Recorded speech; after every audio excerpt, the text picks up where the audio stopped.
இயங்கிய மனதிற்கு மட்டுமே தெரியும் அரவணைப்பு எவ்வளவு முக்கியம் என்று.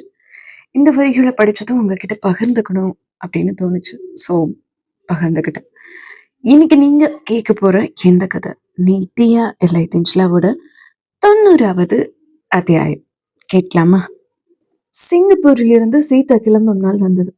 தன் உடைகளை பேக் செய்துவிட்டு ஆதித்யனின் வீட்டுக்கு வந்தாள் சீதா. சிங்கப்பூரிலிருந்து பெங்களூருக்கு சென்றால் இனி என்ன நடக்குமோ என்ற பயம் ஒரு பக்கம், ஆதித்தின் உயிரோடு இருக்கும் விஷயம் தெரிந்தால் தன் அண்ணன்கள் என்ன செய்வார்களோ என்ற கவலை ஒரு பக்கம் சீதாவை வாட்டி கொண்டிருந்தது.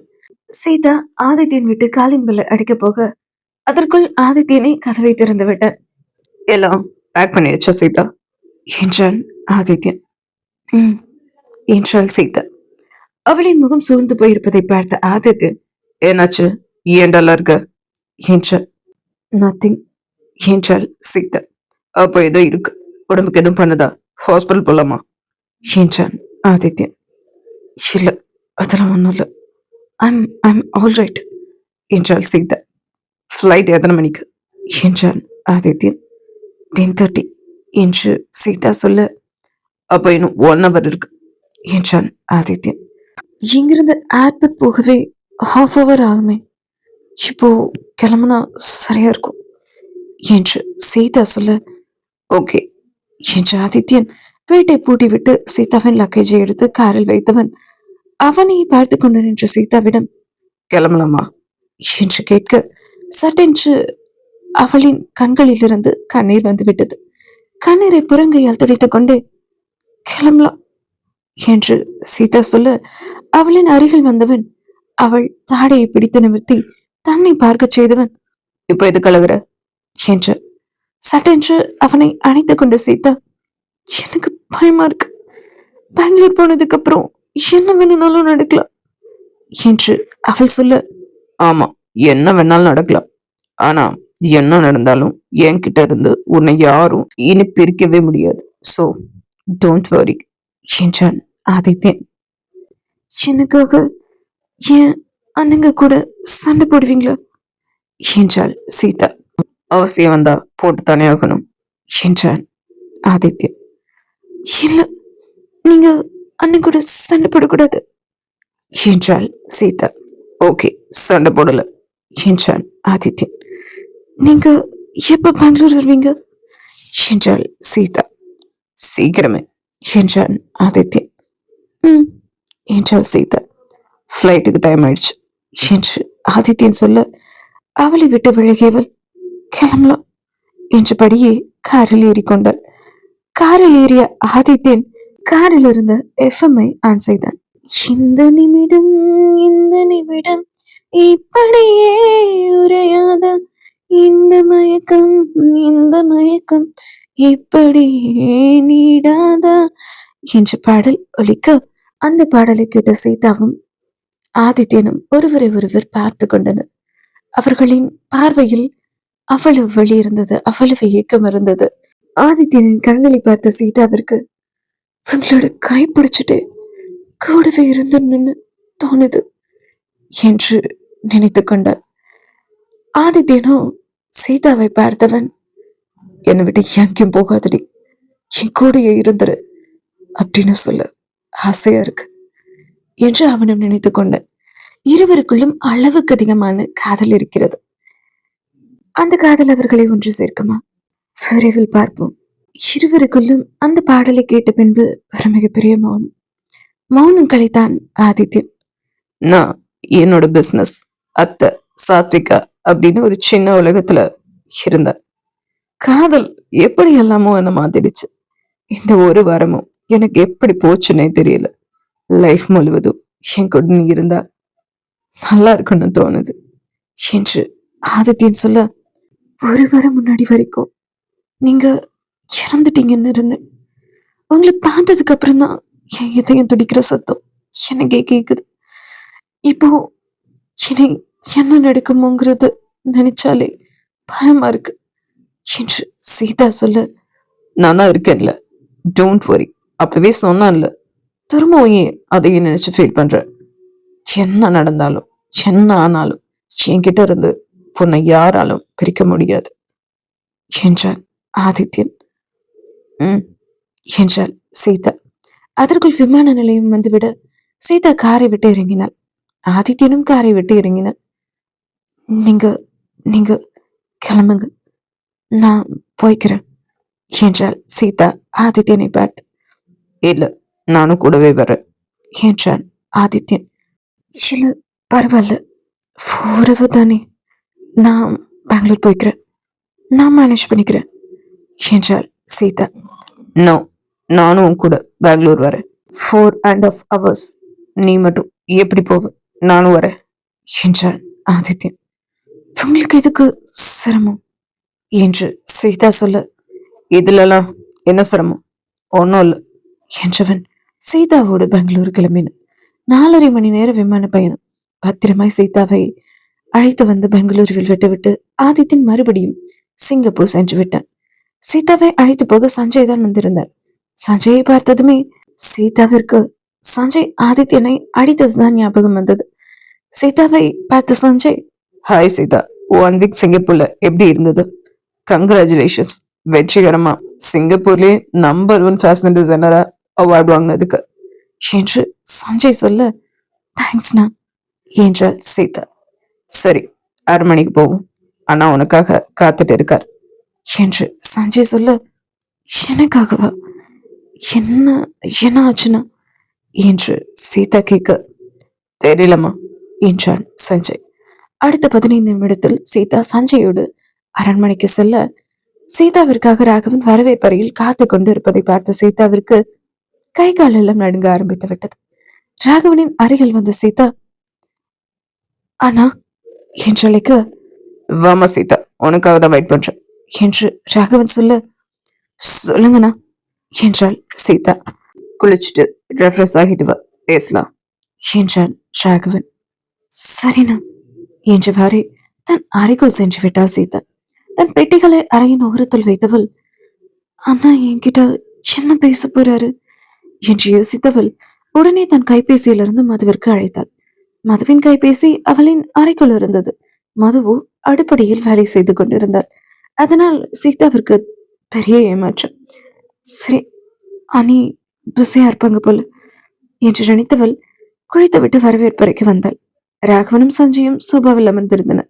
அவளும் வந்து சோபாவில் ராகவனின் அருகில் அமர்ந்து கொள்ள, சீதா, நான் உன்கிட்ட ஒரு முக்கியமான விஷயம் கேட்பேன், அதுக்கு சரியா பதில் சொல்லணும் என்று ராகவன் சொல்ல, ஓகேனா என்று தாங்கியபடியே சீதாவும் சொன்னாள். அதற்குள் மதுவும் அங்கு வந்துவிட சீதாவை பார்த்த மது, சீதா எப்ப வந்த என்று கேட்க, இப்போதான் நீ என்றாள் சீதா. சரி, டிஃபன் ரெடி ஆயிடுச்சு, 3 பேரும் வந்து சாப்பிடுங்க என்றாள் மது. இல்ல நீ, எனக்கு பசி இல்லை என்றாள் சீதா. அனிமா, நான் அண்ணா சாப்பிடும்போது சாப்பிட்டுக்கிறேன் என்றான் சஞ்சய். என்னங்க நீங்க என்றாள் மது.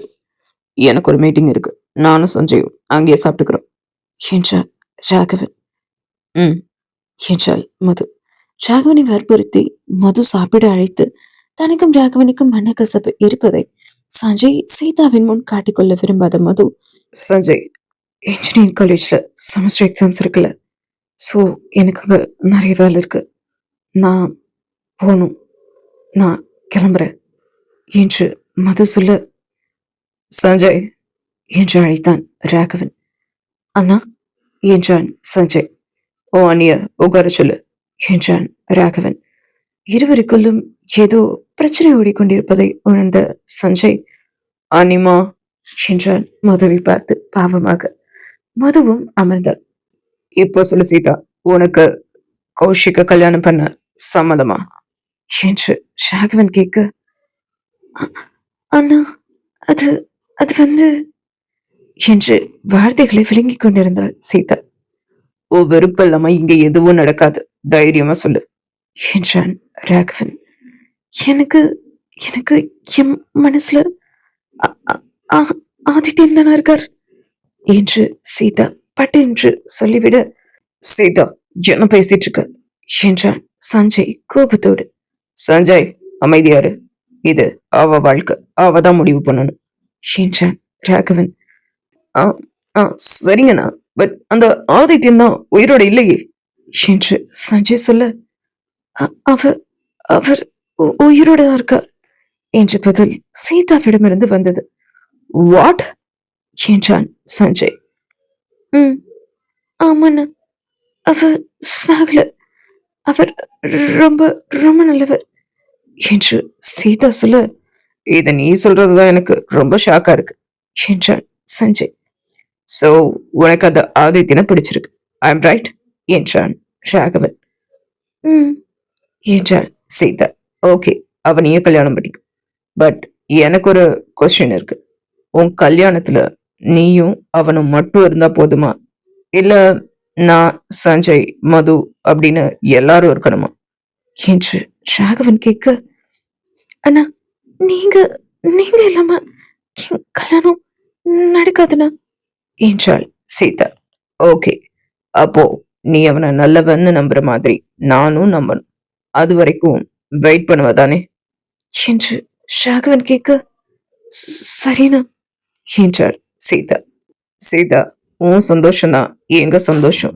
ஆனா நீ ஆசைப்படுற அப்படிங்கிறதுக்காக ஒரு தப்பான ஆளுகிட்ட உன்னை நான் ஒப்படைக்க விரும்பல என்றான் ராகவன். ம் என்றாள் சீதா. உனக்கு அப்பா அம்மா ரெண்டு பேரும் இல்லைன்னு நினைக்காத. உனக்கு எல்லாமா நான் இருப்பேன். நீ சிரிச்சா ஏன் சிரிக்கிறேன்னு எனக்கு தெரியும். நீ சாப்பிடலனா ஏன் சாப்பிடலன்னு எனக்கு தெரியும். நீ எப்படி இருந்த இந்த 3 மாசமா அப்படிங்கறதும் எனக்கு தெரியும். நான் பார்த்துக்கிட்டே தான் இருந்தேன். சில கசப்பான விஷயங்களை ஏத்துக்கிறது கஷ்டமா தான் இருக்கும். பட் ஏத்துக்கிட்டே தான் ஆகணும் அப்படின்னு தான் நான் நினைச்சிட்டு இருந்தேன். ஆனா உன் மனசுல ஆதித்யன் இருப்பான்னு எனக்கு இப்போதான் தெரிஞ்சது. உனக்கு ஆதித்யனை பிடிக்கும்ல, சோ கவலைப்படாத. அவன் நல்லவனா இருந்தா, இல்ல உன் விஷயத்துல நல்லவனா இருந்தா அவனை உனக்கு கண்டிப்பா கல்யாணம் பண்ணி வைப்பேன். சந்தோஷமா இரு, சரியா என்று ராகவன் சொல்ல, ரொம்ப ரொம்ப தேங்க்ஸ் என்று சீதா கண்ணீர் மலை பொழிய ஆரம்பித்து விட்டார். தன் தங்கை அழுவதை பார்த்த ராகவனும், இப்போ இது கலரு, நான் உயிரோடு இருக்கிற வரைக்கும் உன் கண்ணில இருந்து கண்ணீர் வரக்கூடாது, சரியா என்று ராகவன் சொல்ல, "ம்" என்று சீதா தன் கண்களை துடைத்துக் கொண்டாள். ஓகே சஞ்சய், மீட்டிங்கு டைம் ஆச்சு, கிளம்பலாம் என்று ராகவன் எழ சஞ்சயும் எழுந்தான். சாப்பிட்டு போலாமே என்றாள் மது. நோ தேங்க்ஸ் என்றவன் விறுவிறுவென்று வெளியே நடந்தான். ராகவன் செல்வதையே பார்த்து கொண்டு மது நின்றிருக்க, அண்ணி என்றாள் சீதா சிறு பிள்ளை போல. உங்ககிட்ட ஒரு விஷயம் சொல்லணும் என்றாள் சீதா. என்ன சீதா என்றாள் மது. ஐம் ஐம் பிரெக்னென்ட் என்று சீதா சொல்ல, என்ன சொல்ற நீ என்றாள் மது அதிர்ச்சியாக. ஆமா அண்ணி என்று சிங்கப்பூரில் நடந்த எல்லா விஷயங்களையும் மதுவிடம் சொன்னாள் சீதா. ஐயோ, இதையெல்லாம் கேட்க கேட்க எனக்கு மயக்கமே வர போல இருக்கே என்றாள் மது. அண்ணி, அண்ணாதான் அவரை கல்யாணம் பண்ண சம்மதம் சொல்லிட்டாரே என்று சீதா சொல்ல, சீதா உங்க அண்ணன் சொன்னதை நல்லா கவனிச்சே இல்லையா? ஆதித்யனா நல்லவன்னு உங்க அண்ணன் நம்பணும், அதுக்கு அப்புறம்தான் இந்த கல்யாணம் என்று மது சொல்ல, அண்ணி ஆதித்யன் உயிரோடு இருக்கிறது அண்ணனுக்கு தெரியும் தானே? அப்போ என்னோட பிரெக்னன்ட் விஷயமும் அண்ணனுக்கு தெரிய வாய்ப்பு இருக்கு தானே என்று சீதா கேட்க, வாய்ப்பு இருக்கு. உன்னை சிங்கப்பூர் அனுப்பும்போது கூடவே உன்னோட சேஃப்டிக்கு யாரையாவது ஸ்பையா உங்க அண்ணன் அனுப்பினாலும் அனுப்பியிருப்பாரு என்று மது சொல்ல, அண்ணி இந்த கல்யாணம் நடக்கும் தானே என்றாள் சீதா. அது ஆதித்தின் கையில தான் இருக்கு என்றாள் மது. அண்ணி பயமா இருக்கு என்றாள் சீதா. சரி, பயப்படாத, பாத்துக்கலாம் என்றாள் மது. ம் சரிங்க அண்ணி என்று முகத்தை சோகமாக வைத்துக்கொண்டு சீதா சொல்ல, சரி சரி, இதுக்கெல்லாம் ஃபீல் பண்ணாத. நம்ம எல்லாத்தையும் ஃபேஸ் பண்ண ரெடியா இருப்போம். கண்டிப்பா ஆதித்யனோட உனக்கு கல்யாணம் நடக்கும். அதுக்கு நான் பொறுப்பு என்றாள் மது. தேங்க்ஸ் அண்ணி என்று மதுவை அணைத்து விடுவித்தாள் சீதா. சரி சரி, சாப்பிடலாம். மாசமா இருக்க பொண்ணு பசியோடு இருக்கக்கூடாது, நேர நேரத்துக்கு சாப்பிடணும் என்று சீதாவை அழைத்து கொண்டு மது சாப்பிட வைத்து மதுவும் சாப்பிட்டு விட்டு கல்லூரிக்கு கிளம்பினாள். கல்லூரியில் அன்றைய நாள் முழுவதும் சீதாவிற்கு வேலை இருந்தது. அவ்வப்போது இடைவேளை கிடைக்கும் நேரங்களில் எல்லாம் ராகவனுக்கு அழைத்து பார்த்தாள். அவன் மதுவின் அழைப்பை ஏற்கவில்லை. ரொம்ப ஓவரத்தான் போறார் என்று நினைத்த மது நேராக வேலை முடிந்ததும் ராகவனின் அலுவலகத்திற்கு சென்று விட்டார். ராகவனின் அறையில் அவன் மட்டும்தான் அப்போது இருந்தான். அவனின் அறை கதவை திறந்து கொண்டு உள்ளே சென்றவள் அவளின் எதிரே நின்று கொண்டு, உங்க மனசுல நீங்க என்னதான் நினைச்சிட்டு இருக்கீங்க என்று மது கேட்க, ராகவனோ எதுவும் பேசாமல் அமைதியா லேப்டாப்பில் வேலை பார்த்து கொண்டிருந்தான். இங்க ஒருத்தி நிக்கிறேன், கத்திக்கிட்டு இருக்க, காது கொடுத்து கேட்பீங்களா மாட்டீங்களா என்று அவனின் பக்கம் சென்று அவனின் கையில் இருந்த லேப்டாப்பை பிடுங்கி சோபாவில் எறிந்தார். அவளை நிமிர்ந்து பார்த்த ராகவன் கோபம் கக்கும் விழிகளோடு, என்னடிவன் உனக்கு என்றான். என்கிட்ட எதுக்கு பேச மாட்டேறீங்கன்னு எனக்கு தெரியணும். எத்தனை போன் பண்ண, ஒரு போனாவது அட்டன் பண்ணீங்களா என்றாள் மது. வேணும், நான் அட்டன் பண்ணல, உன் கூட எனக்கு பேச பிடிக்கலடி என்றான் ராகவன். என்ன சொன்னீங்க? என் கூட பேச பிடிக்கலையா என்றாள் மது. ஆமாண்டி, நான் சிங்கப்பூர் போனா நீ செத்துருவேன்னு சொன்னல, அப்போதிருந்து அந்த வார்த்தையை கேட்டதுல இருந்து உன் கூட பேச எனக்கு பிடிக்கல என்றான் ராகவன் தன் வார்த்தைகளில் அழுத்தம் கொடுத்து. சின்னங்க, அது ஏதோ கோபத்துல சொன்னது. ஆதித்யனை கொல்றேன்னு கிளம்புனவங்கள எப்படி தடுக்கிறதுன்னு தெரியாம சொன்னது என்று மது சொல்ல, அப்போ உன் பேச்சு கேட்காம நான் சிங்கப்பூர் போயிருந்தா என்னை விட்டு மொத்தமா நீ போயிருப்ப, அப்படித்தானே என்று ராகவன் சொல்ல, என்னங்க சாரி, பிளீஸ் இனி எப்படியெல்லாம் சொல்ல மாட்டேன் என்றாள் மது.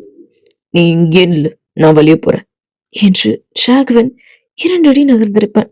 ஓடி சென்று அவனை பின்னிருந்து கட்டி கொண்டாள் மது. மது விடு என்று சொல்லி அவளை விலக்கினான் ராகவன்.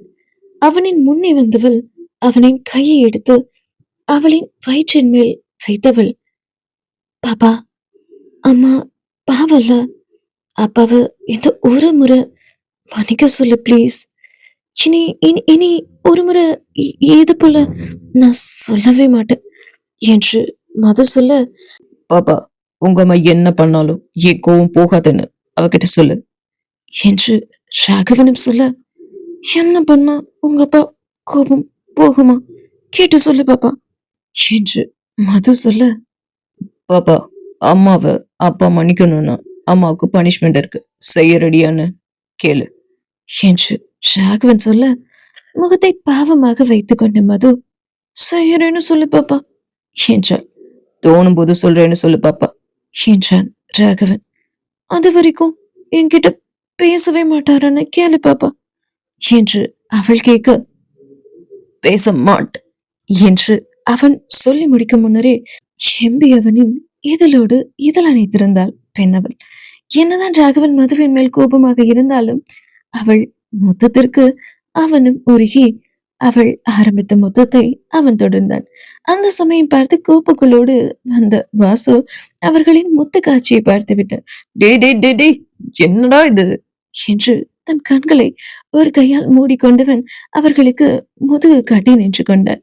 வாசுவின் குரல் கேட்டு, ஐயோ அண்ணா என்று சொன்ன மது வெக்கத்தில் ராகவனின் அறையோடு இருந்து அறைக்குள் சென்று விட்டாள். அவள் சென்ற பின்பு என்று ராகவன் குரலை சிறும, மச்சான், நான் ஒண்ணுமே பார்க்கல, நீ செக் பண்ண வேண்டிய ஃபைல்ஸ் எல்லாம் இதுல இருக்கு, இதை வைக்கத்தான் வந்தேன், கிளம்புற மச்சான் என்று வாசு அந்த அறையிலிருந்து சென்று விட்டான். மது இருந்த அறைக்குள் நுழைந்த ராகவன் சுவரோடு மூச்சு வாங்க நின்றிருந்த மதுவிடம் சென்றான். என்னடி இப்படி மூச்சு வாங்குது என்றான் ராகவன். உங்களாலதான் என்றாள் மது. என்னாலயா? பொய் சொல்லாத, நீதான முதல்ல ஆரம்பிச்ச என்றான் ராகவன். அதுக்குன்னு எப்படியா பண்ணுவீங்க கேப்ப இல்லாம என்று மது சொல்ல, சாரி என்று அவளை அணைத்துக் கொண்டான் ராகவன். இதே சமயம் வாசுவோ ஆள் ஆளுக்கு சுத்தி சுத்தி ரொமான்ஸ் பண்ணிட்டு இருக்காங்க.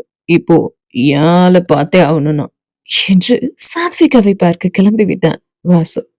வித்யாசாகரின் வீட்டில் வித்யாசாகர் அவரது மகன் ரணதீரனும் சாப்பிட்டு கொண்டிருக்க வித்யாசாகரோ சாப்பிடாமல் சாப்பாட்டையே பிசைந்து கொண்டு இருந்தார்.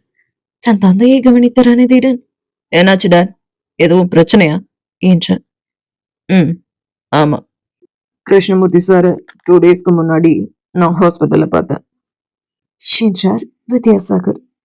என்னடா சொல்றீங்க, அவர் உயிரோட இல்லைன்னு தானே சொன்னீங்க என்றான் ரணதீரன். நானும் அப்படிதான் நினைச்சேன். பட் கோமால 15-20 வருஷமா இருந்திருக்கார் கிருஷ்ணமூர்த்தி.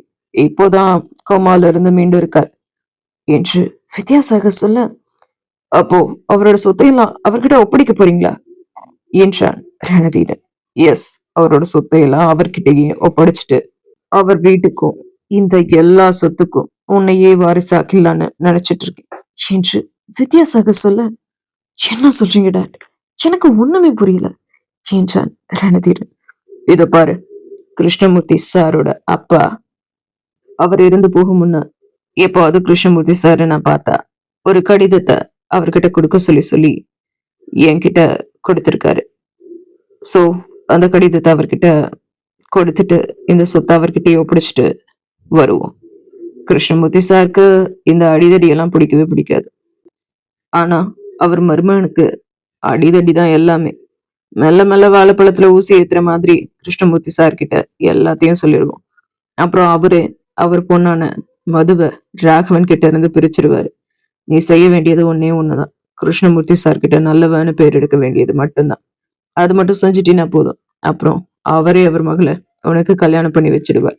அப்புறம் என்ன, இந்த மொத்த சொத்துக்கும் நீதான் வாரிசு என்று வித்யாசாகர் சொல்ல, மது கிருஷ்ணமூர்த்தி சாரோட பொண்ணுன்னு அவருக்கு தெரியுமாப்பா என்றான் ரணதீரன். இல்ல, தெரியாது. அந்த ராகவன் அந்த விஷயத்த கிருஷ்ணமூர்த்தி கிட்ட சொல்லக்கூடாதுன்னு சொல்லியிருக்கான். பட் நாம சொல்லிடுவோம் நேரம் வரும்போது என்றார் வித்யாசாகர். அப்பா, நான் கேள்விப்பட்டேன் மது பிரெக்னண்டா இருக்கான்னு என்றான் ரணதீரன். இருக்கட்டுமே, கல்யாணம் ஆன பின்னாடி குழந்தைய கலைச்சிட்டா போகுது என்று வித்யாசாகர் சொல்ல, அப்பா இது தப்பு இல்லையா என்றான் ரணதீரன். நமக்கு நல்லதுன்னா நம்ம செய்யற எதுவுமே தப்பு என்று வித்யாசாகர் சொல்ல, சரிப்பா என்றான் ரணதீரன். சரி கிளம்பு, அவரை பார்க்க போலாம் என்று தன் மகனிடம் வித்யாசாகர் சொல்ல, இப்போ அவர் எங்கப்பா இருக்கார் என்றான் ரணதீரன்.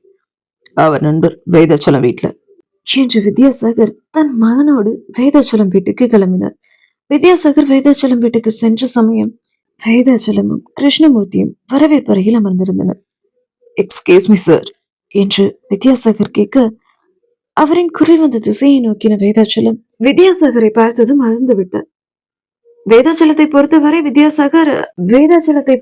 வித்யாசாகர் பெங்களூருவின் டாப் 10 பணக்காரர்களில் கோடீஸ்வரர்களில் முதலாவது இடத்தில் இருப்பவர். வித்யாசாகர் யார் என்ன என்று எந்த விவரமும் வேதாச்சலத்துக்கு தெரியாது. அதனால் எதுவும் அறியாத வேதாச்சலம் கிருஷ்ணமூர்த்தியை புன்சிரிப்போடு வரவேற்றார். வித்யாசாகர் கிருஷ்ணமூர்த்தியிடம் என்னவெல்லாம் ஸ்கோர போகிறார், கிருஷ்ணமூர்த்தி எல்லாவற்றையும் நம்புவாரா, இனி என்ன நடக்க போகிறது என்பதையெல்லாம் நாம் அடுத்த அத்தியாயத்தில் காணலாம். மகளே, இது நான் எழுதுற ஒரு அழகான காதல் கதை. இந்த கதை முழுக்க முழுக்க ஒரு கற்பனை மட்டுமே.